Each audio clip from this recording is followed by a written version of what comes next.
하나님의 말씀 보시겠습니다. 오늘 우리에게 주신 하나님의 말씀은 창세기 37장 12절에서 28절까지의 말씀입니다. 창세기 37장 12절에서 28절의 말씀입니다.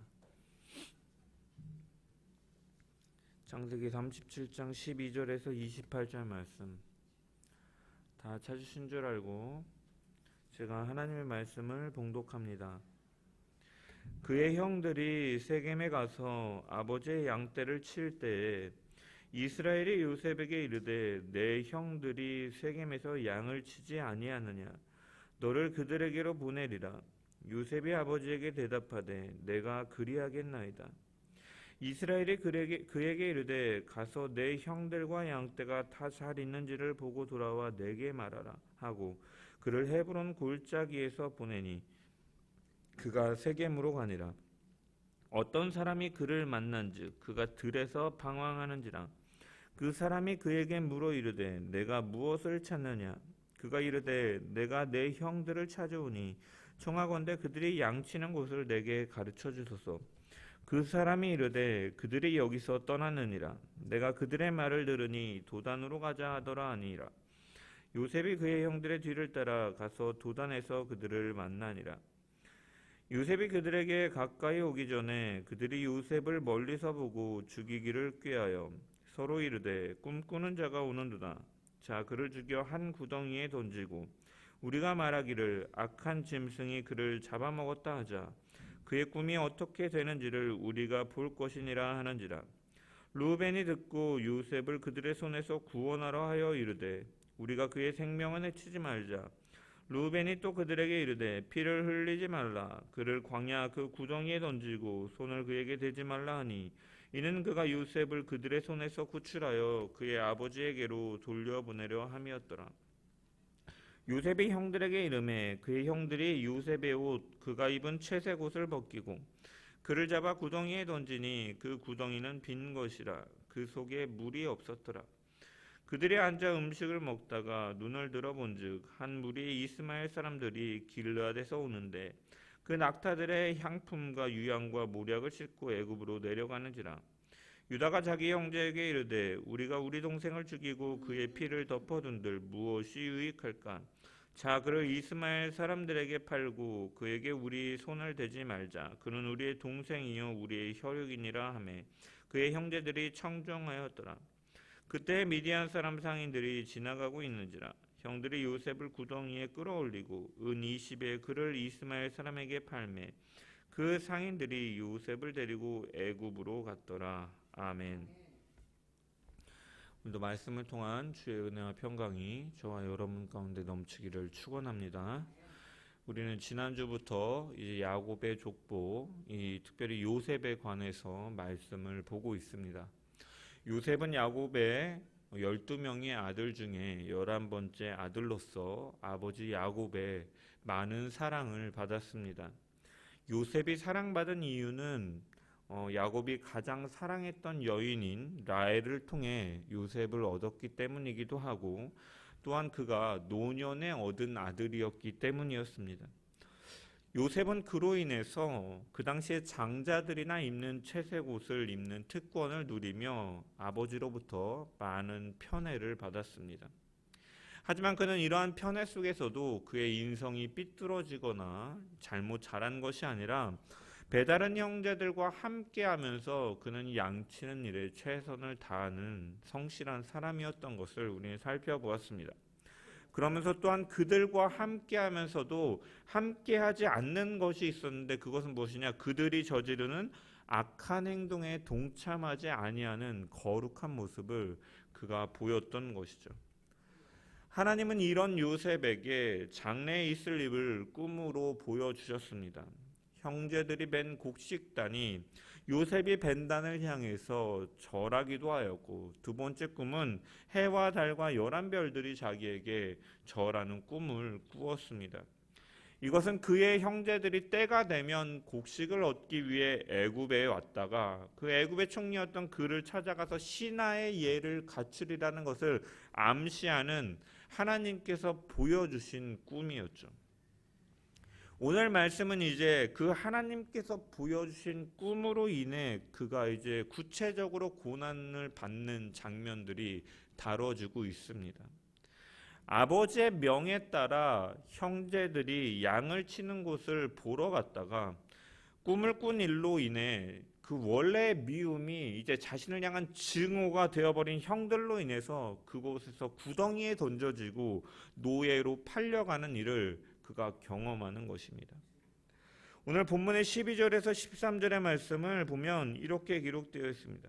그의 형들이 세겜에 가서 아버지의 양떼를 칠 때에 이스라엘이 요셉에게 이르되 내 형들이 세겜에서 양을 치지 아니하느냐 너를 그들에게로 보내리라. 요셉이 아버지에게 대답하되 내가 그리하겠나이다.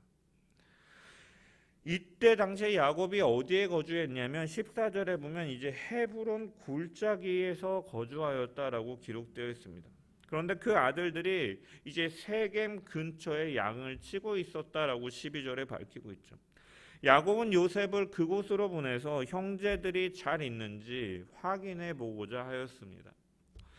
야곱은 왜 요셉을 통해서 이 아들들의 안위를 확인하려 했을까요? 그것은 이 아들들이 있는 장소가 이 12절에 밝히고 있는 것처럼 세겜이었기 때문입니다. 여러분, 세겜은 어떠한 곳입니까? 이 야곱이 이제 그 외삼촌 라반의 집 밧단 아람에서 이제 가나안으로 귀환하던 도중에 안주하였던 머물렀던 곳입니다. 그곳에서 한 사건이 충격적인 사건이 벌어지죠. 무엇입니까? 그곳에 추장으로 있던 하몰의 아들 세겜이 야곱의 딸 디나를 강간하는 사건이 바로 벌어진 것이 바로 세겜입니다. 야곱의 아들들은 이 여동생에게 벌어진 일에 대해서 분노하였고 이 복수심에 불타 하나님께서 언약으로 주신 이 할례를 빙자하여 그들을 이제 무기력하게 만들고 시므온과 레위의 주도 속에서 세겜성 남자들을 학살하는 일들을 갖습니다.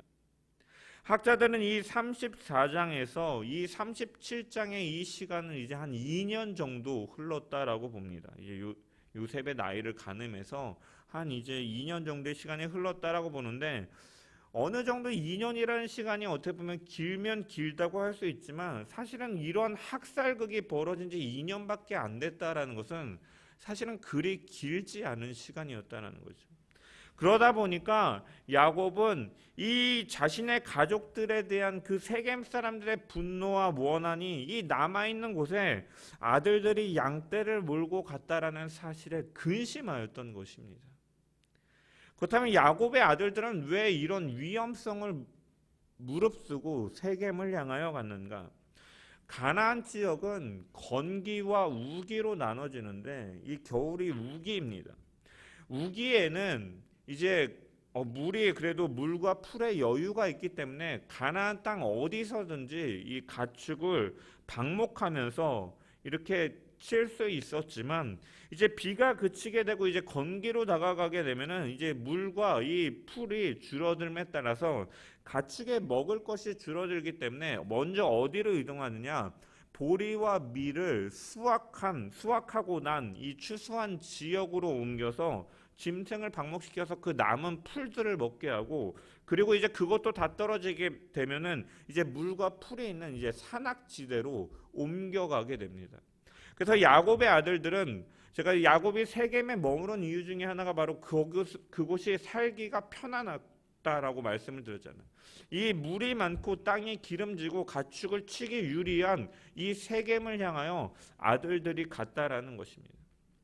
그런데 보면 이후에 우리가 살펴본 것처럼 세겜에 간 야곱의 아들들은 야곱의 염려와는 다르게 무사했던 것을 보게 됩니다.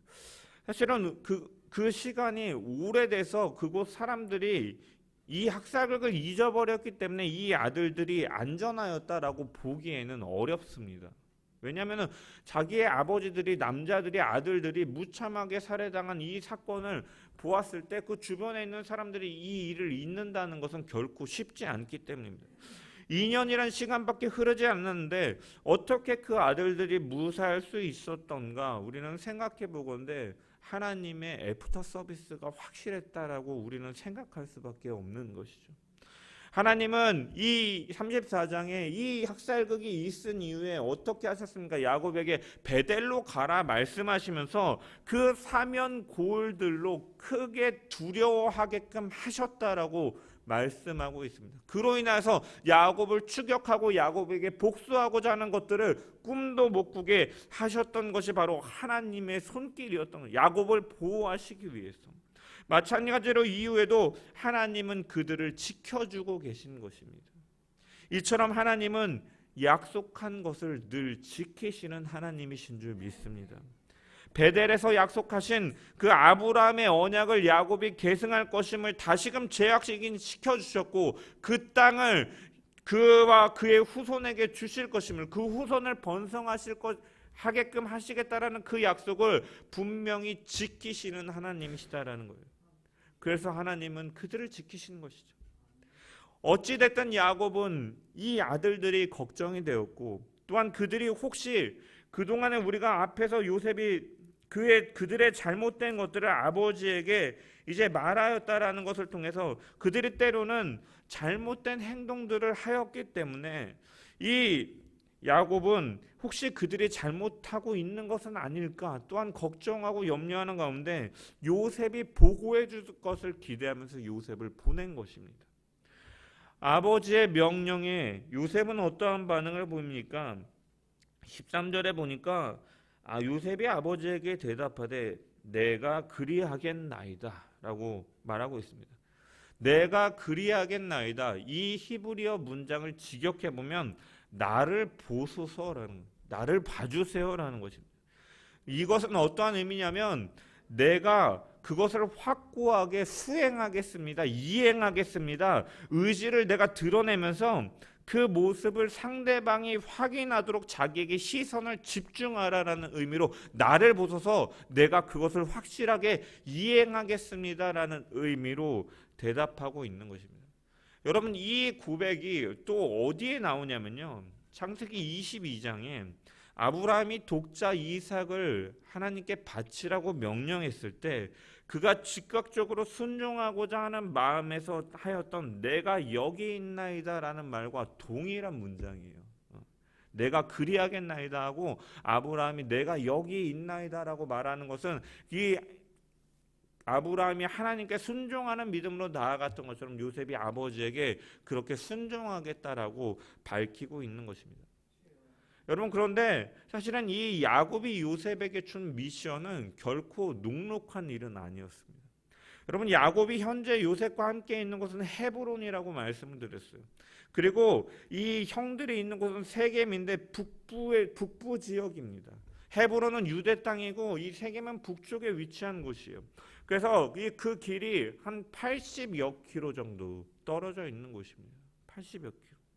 먼 거리예요. 제가 예전에 대학을 다닐 때 국토대장정에 한번 참여한 적이 있는데 제가 그 걸어간 시간들을 계산해 보니까 1시간에 대략 성인 남자가 한 4km에서 5km 정도 걸으면 많이 걸어요.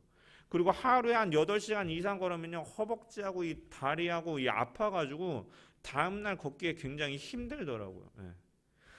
이처럼 이런 것들을 고려해 볼 때 이 17세인 요셉이 그 길을 가기 위해서는 20시간 정도 걸어가야 됩니다. 한 3일 정도의 시간을 걸어가야 되는 것이죠. 여러분, 그 형제들과의 관계가 요셉이 그나마 친밀하고 애틋했다면 그래도 형들 보러 가는 거니까 하면서 신나게 갈 수 있었을 것입니다. 하지만 우리가 지난주에 살펴본 것처럼 형들과의 관계도 좋지 않은 이 관계였다라는 것이죠. 형들은 아버지로부터 편애를 받는 요셉을 괘씸하게 여겼고 또 자신들의 잘못을 아버지에게 말하는 것에 대해서도 괘씸하게 여겼던 것이죠. 그런 상황에서 자신들이 베어낸 곡식단이 이 요셉이 베어낸 곡식단을 향해 절한다라는 꿈, 11별들이 절한다라는 꿈까지 들었으니까 그 증오하는 마음이 형제들에게 있었다라는 것입니다. 여러분, 요셉이요, 그렇다면 이 형들이 자기를 미워하는 마음을 몰랐을까요? 알았을 것 같습니까? 몰랐을 것 같습니까? 저는 알았을 것 같습니다. 왜? 요셉은요, 일에 머리가 있는 사람이거든요. 일을 잘 처리하는 사람, 성실하면서 여러분 열심히만 하고 미련하면요 그 사람은 신뢰를 받을 수가 없어요. 하지만 요셉은 보디발의 집에서도 이러한 이 모든 살림을 맡아서 총무의 일을 감당했고 감옥에서도 모든 감옥의 살림을 맡아서 했으며 애굽의 국무총리까지 할 정도의 사람이에요. 그는 성실하면서 정직하면서도 센스가 있는 사람입니다. 눈치가 빠른 사람이 주변이 어떻게 돌아가는지 아는 사람이다라는 거예요. 그렇기 때문에 형들이 자신을 향해 적개심을 가지고 있는 것을 눈치채지 못하고 있었다라고 보기에는 어렵다는 거예요. 형들이 나를 미워하면 사실 나도 그 사람들을 대하기가 불편한 관계입니다. 그럼에도 불구하고 갈 길은 멀지, 형들과의 관계는 불편하지. 그럼에도 불구하고 아버지인 야곱이 자신에게 말하였을 때 그는 즉각적으로 순종하는 모습을 보이고 있다. 나를 보소서 내가 그것을 이행하겠나이다. 왜 그는 이것에 대해서 순종하였을까요? 한 번쯤 아버지 제가 꼭 가야 됩니까? 종들을 보내면 안 됩니까? 아니면 낙이나 이런 것들을 붙여주고 종들을 붙여서 내가 좀 편하게 갔다 올 수 있게 해주세요 라고 요청하거나 반문하거나 조건을 다는 것이 아니라 그는 즉각적으로 순종하고 있는 것입니다. 왜? 아버지 야곱의 마음을 헤아렸기 때문이죠. 형들이 그 세겜으로 갔다는 소식에 위험할까 아니가 걱정되었기 때문에 이 아버지의 걱정을 덜어드리기 위해서 그 멀고 험한 길을 불편한 관계를 거절하지 않고 나갔던 것입니다. 이런 요셉의 순종은 이후의 장면에서도 잘 등장하죠. 그가 세겜에 도착한 이후에 형들을 찾아보았으나 형들을 만나지 못하게 됩니다. 그러던 중에 어떤 사람을 만나게 되죠. 15절에서 16절의 말씀을 보면은 어떤 사람이 그를 만난즉 그가 들에서 방황하는지라 그 사람이 그에게 물어 이르되 내가 무엇을 찾느냐 그가 이르되 내가 내 형들을 찾아오니 청하건대 그들이 양치는 곳을 내게 가르쳐 주소서. 여러분 여기 보면은 형제들을 찾지 못하고 방황하는 요셉을 보고 한 사람이 다가왔습니다. 여러분 이 장면은요 원래 보통 우리가 이 장면을 생각해 보면 요셉이 형들을 찾기 위해서 이곳 저곳을 묻다가 한 사람 아는 사람이 있어갖고 그 사람에게 물어봐서 알게 되는 것이 아마 일방적인 진행일 것이에요. 하지만 본문은 어떤 한 사람이 그를 먼저 발견했다라고 말하고 있어요. 여러분 이것은 요셉이 어떤 사람에게 발견되었다라는 것이고 왜 발견되었을까요? 그가 일반적으로 그냥 가만히 있었거나 그냥 행색이 멀쩡했으면 그냥 지나갔겠죠. 그렇지만 그를 보고 무슨 일이냐라고 묻는 것은요.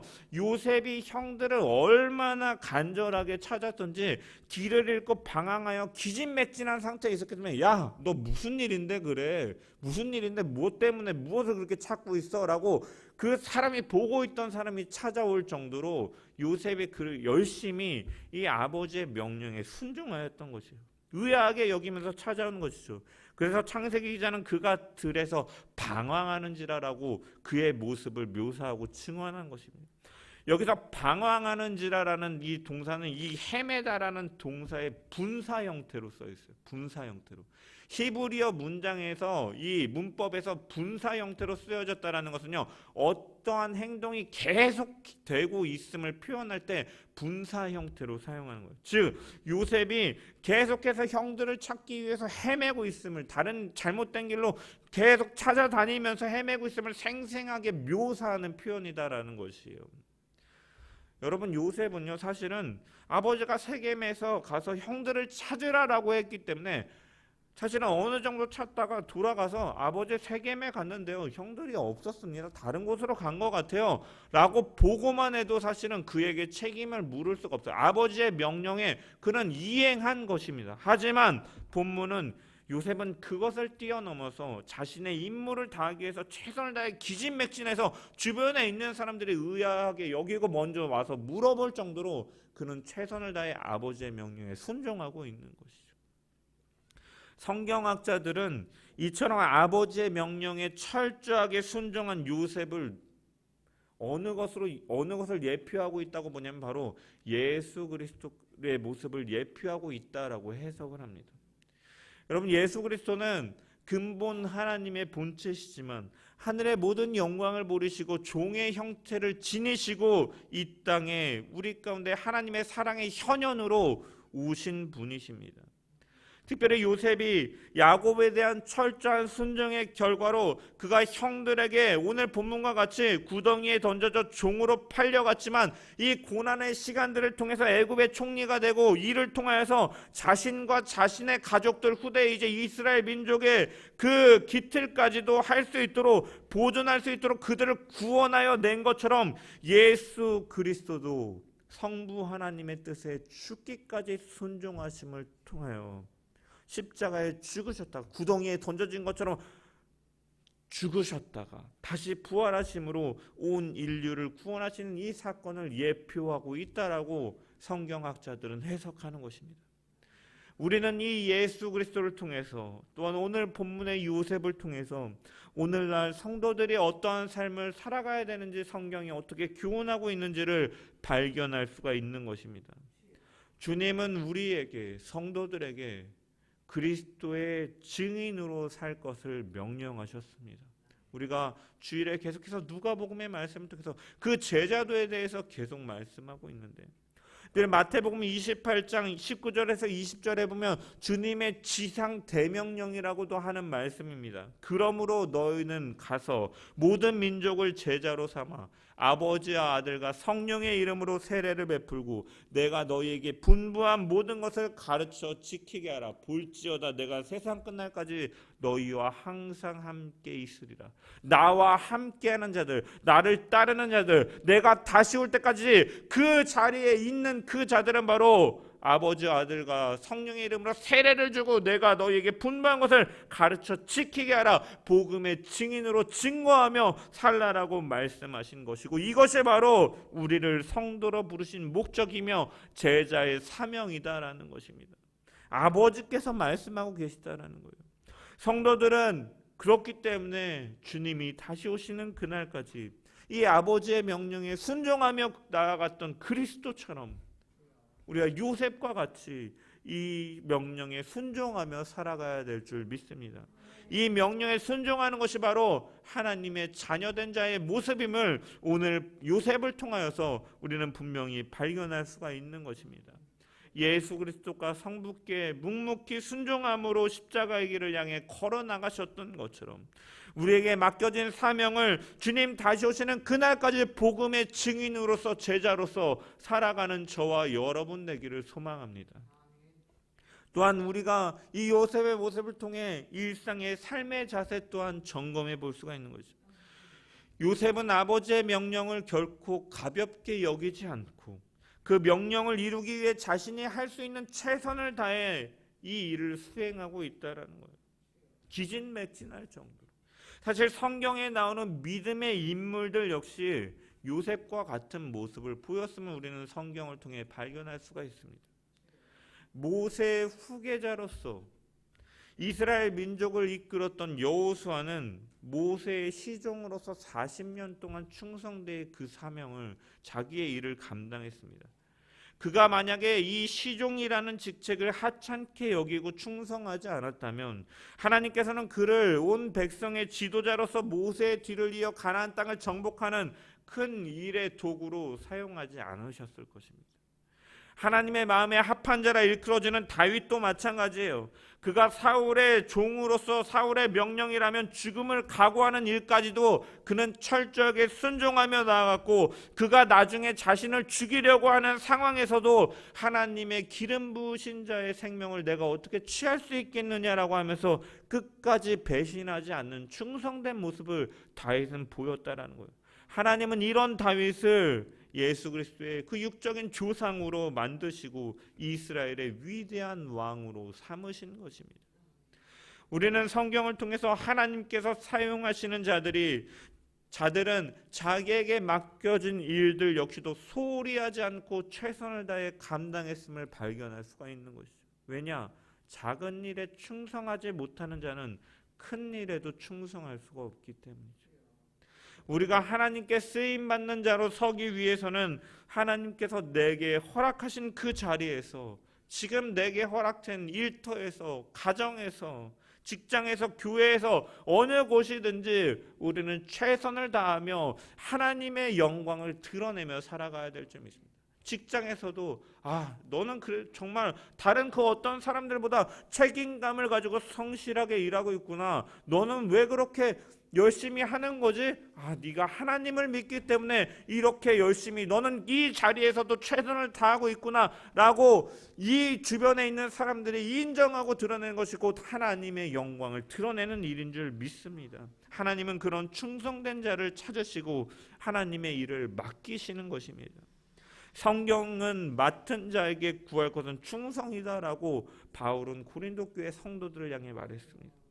아버지가 말한 곳에 양떼도 형들도 없었지만 끝까지 방황하며 기진맥진할 정도로 아버지의 명령을 쫓아 형들을 찾았던 요셉과 같이 하나님 아버지의 말씀에 늘 순종하고 내게 맡겨진 일상의 삶 속에서 범사에 감사하며 늘 충성된 종으로 하나님의 영광을 드러내며 살아가는 저와 여러분 되시기를 주님의 이름으로 간절히 축원합니다.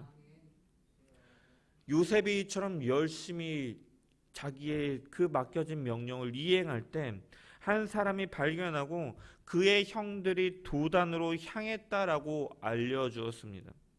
유대인들은 이 구절을 가지고 방황하는 요셉에게 한 사람이 찾아와서 그에게 나아갈 길을 알려준 것이 어디랑 오버랩되느냐, 그의 아버지 야곱이 에서가 이제 군대를 일으켜서 온다는 이 두려움 속에서 이 두려움 가운데 야복 강가에서 홀로 서성이고 있을 때 하나님의 사자가 그에게 나타나서 약속하시고 그 담대하게 나아갈 수 있는 길을 알려준 것처럼, 그래서 이 사람은 요셉에게 나타난 하나님의 천사였다라고 유대인들은 전승에 해석하기도 합니다.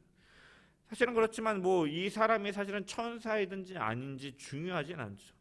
중요한 것은 요셉이 열심히 형들을 찾았기 때문에 이 사람을 만나게 되었다는 것이고, 그리고 중요한 것은 요셉이, 그렇다면 하나님께서는 바로 알려주셔도 될 텐데, 요셉이 세겜 이 들판에서 방황하고 어느 정도의 시간이 흐른 뒤에 이 사람이 찾아와서 이 형들이 있는 위치가 도단이다라고 알려준 것은, 그리고 도단이 한 20에서 30km 떨어진 곳인데 세겜에서 그 가는 또 하루의 시간, 하루 이틀의 시간을 흘려보내는 시간 역시도 우리가 기억해야 될 것은 이 모든 것이 하나님의 섭리 가운데 있었다라는 것이 중요하다는 거예요. 그래서 이것을 천사로 해석해도 되는 것이 하나님의 섭리 가운데 이러한 일들이 이루어지기 때문이다라고 우리는 해석해 볼 수 있어요. 왜? 만약에 요셉이 이곳에서 방황하며 어느 정도의 시간을 허비하지 않았다면 이집트로 가는 상인들이 형제들이 있는 곳에 지나치는 그 시간과 맞지 않기 때문이죠. 그가 이 세겜 들판에서 시간을 보내고 하루 이틀에 걸려서 도단을 향해 갔기 때문에 그곳 구덩이에 있을 때 마침 애굽으로 가는 이 노예 상인들을 만날 수가 있었다라는 거예요. 철저하게 하나님의 때와 이 타이밍 속에서 이루어지는 것이죠. 이처럼 하나님은 보이지 않는 곳에서도 역사하시는 하나님이십니다. 디테일이 살아있는 하나님이십니다. 형들은 요셉이 오는 것을 멀리서부터 보고 음모를 꾸몄습니다. 18절에서 20절의 말씀을 보면은 요셉이 그들에게 가까이 오기 전에 그들이 요셉을 멀리서 보고 죽이기를 꾀하여 서로 이르되 꿈꾸는 자가 오는도다. 자, 그를 죽여 한 구덩이에 던지고 우리가 말하기를 악한 짐승이 그를 잡아먹었다 하자. 그의 꿈이 어떻게 되는지를 우리가 볼 것이니라 하는지라. 여러분, 이 형들은 멀리서 요셉이 오는 것을 발견하고 음모를 꾸몄습니다. 그렇다면 여기서 형들은 어떻게 멀리서 그들이 요셉이 다가오는 것을 알 수 있었을까요? 그것은 요셉이 입고 있던 채색옷 때문이죠. 그래서 그가 나중에 구덩이로 던져질 때도 보면 창세기 기자가 채색옷을 벗겼다라고 이렇게 밝히고 있는, 채색옷을 강조하는 이유는 그 멀리서부터 그들이, 이 형제들이 발견했어요. 아버지의 특별한 애정이 담긴 채색옷이 어떻게 보면 그를 위협하는 계기가 되어버린 것이. 따라서 우리는 여기서도 분명히 알 수 있는 것은 이 땅에서 우리의 만족과 유익을 주고 우리에게 평안을 주는 것이라 할지라도 때로는 그것이 우리에게 위기로 다가올 수도 있음을, 영원한 것은, 이 땅에 영원한 것은 없음을 우리는 기억해야 된다는 거예요. 만약에 요셉이 여러분 일반적인 옷을 입고 있었다면 멀리서부터 아마 오는 것에 대해서 정체를 미리 형들이 인지하지 못했을 것입니다. 그렇다면 형들은 미리 요셉이 오는 것을 보고 미리부터 계략을 꾸밀 겨를도 없었을 것이고 그를 내버려 둘 수도 있었을 것입니다. 어찌됐든 형들은 먼저 철새곳을 통해 알았기 때문에 그를 구덩이에 넣어 죽이고 아버지에게 짐승이 그를 잡아먹었다 하자라고 계략을 꾸밉니다. 여러분 주목해 봐야 되는 것은 형제들이 이렇게 하면서 그들이 무슨 말을 하고 있습니까? 20절의 말씀을 보면은 자 그를 죽여 한 구덩이에 던지고 우리가 말하기를 악한 짐승이 그를 잡아먹었다 하자 그의 꿈이 어떻게 되는지를 우리가 볼 것이니라 하는지라. 꿈이 어떻게 되는지 지켜보자라는 것이에요. 꿈꾸는 자가 오는도다. 그 꿈이 어떻게 되는지 지켜보자. 우리가 죽여버리고 구덩이에 던져버리고 어떻게 되는지 한번 지켜보자라는 거예요. 여러분 이것은 절대로 그가 꾼 꿈을 현실화시키지 않겠다라는 형제들의 의지의 표현인 것이에요. 그럴 일이 있겠냐? 우리가 여기서 죽어버리면 그 일이 일어나겠느냐? 내가 막 기필코 막겠다라는 의지인 것입니다. 하나님이 보여주신 꿈이 갈등의 증폭제가 되었고 형들은 그 꿈이 괘씸해서 죽여서라도 막겠다라는 표현인 것이에요. 여러분 이를 들은 이 맏아들 르우벤은 어떠합니까? 요셉을 살려 아버지에게 보낼 계획으로 죽이지 말고 구덩이에 던지자라고 제안을 합니다. 안전하게 아버지의 품으로 보내려고 하는 것이죠. 여러분 근데 이 계획 역시도 여러분 성공합니까? 아닙니다. 이 계획 역시도 이루어지지 못해요. 르우벤이 무슨 일 때문인지 잠시 자리를 비운 사이에 노예상이 지나가게 되고 유다의 제안에 따라서 요셉은 이집트로 팔려나가게 되는 것입니다. 여러분 우리는 이 요셉의 이야기를 보면서 꿈으로까지 하나님의 섭리와 뜻을 보여주신 하나님께서 과연 요셉의 삶을 섭리로 이끄시는가 우리는 의문을 가질 수밖에 없어요. 사실은 왜? 여러분 우리가 삼자의 입장으로 요셉을 볼 때는 하나님의 섭리가 있다라고 쉽게 말할 수 있지만 우리가 그 자신이 돼보면 요셉과 같은 처지가 돼본다면 우리가 결코 하나님의 섭리대로 인도함을 받는다라고 쉽게 말할 수가 없다라는 것이에요. 여러분 그리고 창세기 37장에 보면 하나님이라는 단어가 한 번도 등장하지 않습니다. 그럼에도 불구하고 우리가 지금 살펴본 것처럼 하나님의 섭리는 이 장면에서도 분명하게 37장에도 흐르고 있다라는 것이요. 인간들이 아무리 죄를 짓고 악한 의도를 가지고 행동을 하고 하나님의 그 계획을 막으려고 할지라도 하나님은 그것을 통해 위대한 목적을 이뤄가시는 분이십니다. 악을 조성하시는 분은 아니시지만 이 악한 행동들조차 사용하셔서 선한 길로 인도하시는 하나님이시다라는 것이에요. 세겜에서 시간을 허비하게 함을 통하여서 애굽으로 가는 노예상들을 만날 타이밍에 형제들에게 가게 하시고 형제들의 요셉의 목숨을 취하려 할 때는 그의 생명을 르우벤을 통하여 지키게끔 하시고 야곱에게 돌려보내려는 르우벤의 계획도 무마시킴을 통해서 애굽의 길을 예비하게 하시는 분이 바로 하나님의 손길이 이 창세기 37장에 하나님이 등장하고 있지는 않지만 여러분 이 창세기 기자가 왜 이렇게 표현하겠습니까? 하나님이 이렇게 하셨다라고 드러낼 수도 있는데 왜 이렇게 드러내지 않겠습니까? 우리의 인생도 마찬가지다라는 거예요. 우리의 인생이 요셉과 같이 이러한 고난과 환난 가운데 있을 때 우리는 과연 우리의 인생을 주관하시는 분이 하나님이 맞으신가? 그 하나님이 살아계신가? 하나님의 섭리가 우리를 붙들어가고 계신가? 의문이 들 수가 있는 순간이 너무나 많이 있다라는 것이에요. 37장에 하나님이 등장하지 않는 것처럼. 그렇지만 그 가운데서도 하나님은 일하고 계시다는 사실을 너희는 알라라고 성경은 말씀하고 있는 것이죠. 여러분 이렇게 하나님께서 하신 목적은 무엇입니까? 하나님은 이 자녀들을 이 야곱의 가족들을 애굽으로 옮겨서 이 고센 땅에 거주하게 하시고 400년 동안 노예 생활을 하게 하심을 통해서 이 하나님만 의지하고 바라는 민족으로 만들고 훈련시키시기 위함인 것이었어요.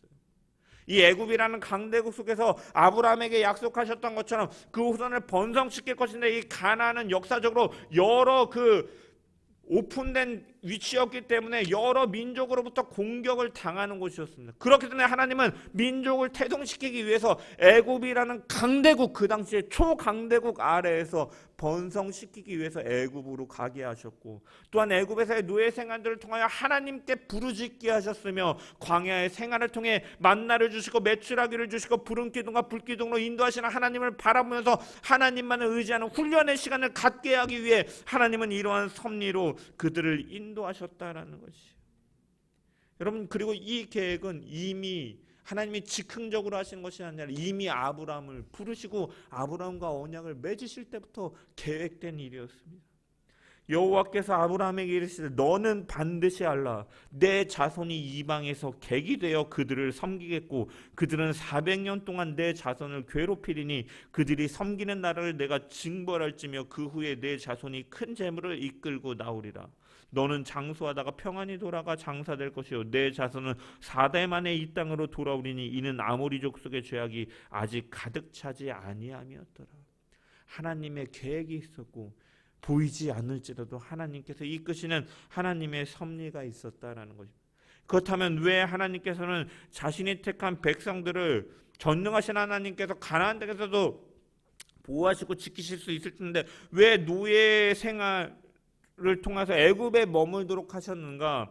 아브라함에게 말씀하신 이 말씀을 보면은 그 이유가 또한 하나 더 나오고 있는데 그것은 뭐냐? 가나안 땅에 살고 있는 족속들의 죄가 아직 가득 차지 않았기 때문이다라고 하나님께서는 말씀하셨습니다. 여러분, 이것은 이 말씀을 통해서 우리는 하나님의 속성을 분명히 알 수 있죠. 하나님께서는 공평하시고 공의로우신 하나님이시다라는 거예요. 하나님은 아브라함과 그의 후손들에게 그 땅을 주기로 약속하셨습니다. 하지만 하나님께서는 하나님의 백성으로 세우신 이스라엘 백성들만의 부귀영화를 위해서 다른 민족들에게 이유 없는 심판과 파괴를 행하시는 분이 아니시다라는 것을 분명히 성경은 보여주고 있다라는 것입니다. 모든 민족에게 공평을 주시고 공의로서 행하시는 하나님이시다라는 거예요. 그들이 나중에 이스라엘 백성들의 정복 전쟁에서 패배하고 그들의 생명을 잃고 그 땅을 빼앗기는 것은 그들의 죄악 때문이지 하나님이 불의하신 분이기 때문이 아님을 성경은 분명히 드러내고 있다라는 것이죠. 이 공의로우신 하나님은 이렇게 공의 속에서 일을 이뤄가십니다. 어찌됐든 이 하나님은 요셉을 지키시고 보호하시며 아브라함에게 약속하시고 이 야곱이 계승한 이 언약의 약속들을 이뤄 나가셨습니다. 이처럼 하나님은 우리가 알지 못하는 순간까지도 우리의 인생을 통치하시고 다스리고 계신 줄 믿습니다. 따라서 이 하나님의 섭리를 믿는 성도들은 근심과 염려와 걱정은 모두 내려놓고 하나님만을 의지하며 살아가야 될 줄 믿습니다. 요한복음 14장에 주님께서는 너희는 마음에 근심하지 말라 하나님을 믿으니 또 나를 믿으라라고 말씀하셨습니다. 요셉의 이야기를 우리가 지난주에도 제가 언급했지만 요셉은 그 어느 곳에서도 근심하거나 걱정하거나 불평하였다라는 이야기가 없습니다. 구덩이 속에서도 노예 생활 속에서도 감옥 생활 중에서도 그는 그렇게 불평하거나 염려하거나 걱정하지 않았습니다. 요셉은 형들에게 버림을 받고 애굽으로 종이 되어 팔려가는 고난을 당했지만 그것은 인간의 눈으로 보기에는 절망과 좌절의 시간들이었지만 이것은 요셉뿐만이 아니라 야곱과 그의 가족을 구원하기 위한 이스라엘 모두를 구원하기 위한 하나님의 섭리였던 것입니다. 마찬가지로 하나님은 우리를 향한 늘 놀라운 계획을 가지고 계시고 그 뜻을 이뤄나가시고 인도하시는 분이신 줄 믿습니다. 그렇기에 때로는 우리가 이해할 수 없는 고난과 좌절의 시간이 우리의 삶 가운데 다가온다 할지라도 하나님은 그런 시간들을 통해서도 우리를 만져가심을 믿고 언제나 늘 하나님만을 의지하고 소망하는 가운데 믿음의 한 걸음 한 걸음을 걸어 나가길 소망합니다. 그 길이 내 십자가를 지고 가는 것처럼 때로는 터덜터덜 힘들고 외롭고 고통스러운 길이라 할지라도 그 길 가운데 먼저 가신 주님이 우리를 보시고 부르고 계시고 함께하고 계시기 때문에 우리는 이 길을 또한 걸어나갈 수 있는 힘이 우리 가운데 공급될 줄 믿습니다. 하나님께서는 예레미야 선지자를 통해서 이렇게 말씀하셨습니다. 너희를 향한 나의 생각은 내가 하나니 재앙이 아니요 곧 평안이요 너희 장래에 소망을 주려 하는 생각이라 라고 고난 중에 있는 이스라엘 백성들에게 말씀하신 것처럼 예수를 믿는 사람들은 현재 어둡고 고통스럽다 할지라도 우리 앞에 놓여진 것은 궁극적인 하나님의 축복임을 우리가 기억하면서 환난 날에도 능히 즐거워하고 믿음으로 걸어나가는 저와 여러분 되시기를 간절히 소망합니다. 하나님의 섭리를 믿고 그 손을 의지하며 믿음으로 걸어갑시다. 아멘. 우리 시간